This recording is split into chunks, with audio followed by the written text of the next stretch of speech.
ભાવનગર શહેરમાં એક યુવાનને ઢોર માર મારવામાં આવ્યો। શહેરના ગુરુદ્વારા સામે આવેલ જવાહર મેદાનમાં 2 સ્કૂલ દ્વારા એક યુવાનને ધોકા વડે માર મારવામાં આવ્યો। એસટી બસ સ્ટેન્ડ પાસે રહેતા રમેશભાઈ હરીશ ચંડેને ધોકા વડે માર મારવામાં આવેલ। યુવાનને માથાના ભાગે બ્લુક મારી દેતા યુવાનને ગંભીર ઇજાઓ પહોંચાડી હતી। યુવાનને માર મારતા સ્થાનિક લોકોના ટોળે એકઠા થતા હુમલો કરનાર નાસી છૂટ્યા। इजाग्रस्त युवान ने सारवारથી તાત્કાલિક શહેરની સર્ટી હોસ્પિટલ ખાતે ખસેડવામાં આવ્યો। અશ્વિન ગોહેલ ચીની ભાવનગર। તમારું નામ? રમેશ। શું ક્યાં રહ્યો ને શું બનાવ બન્યો? હું હોટલમાં કામ કરું છું।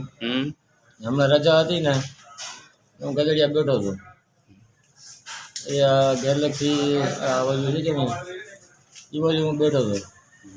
2 જણા આવ્યા મારવાનું ચાલુ કર્યો મને। ક્યાંથી માર્યા તમને? ધોકાથી। શું લેવા માર્યા તમને? અરે એ પેલા કહો કે કામ એક કરી ગયો છે તો આવે મારામાં છે ખોટો ખોટો 2 ફેરી એ લોકોએ મને માર્યો। કોઈને ઓળખો છો તમને? હા। શું નામ છે એનું? નામ તો મને નથી ખબર, બાકી મોટેથી ઓળખી લે છે। તમારે યારે હોટલમાં કામ કરતા હતા? ના ના, તમે કઈ હોટલમાં કામ કરતા હતા? જીવાભાઈ ઓળો રોટલા હોય।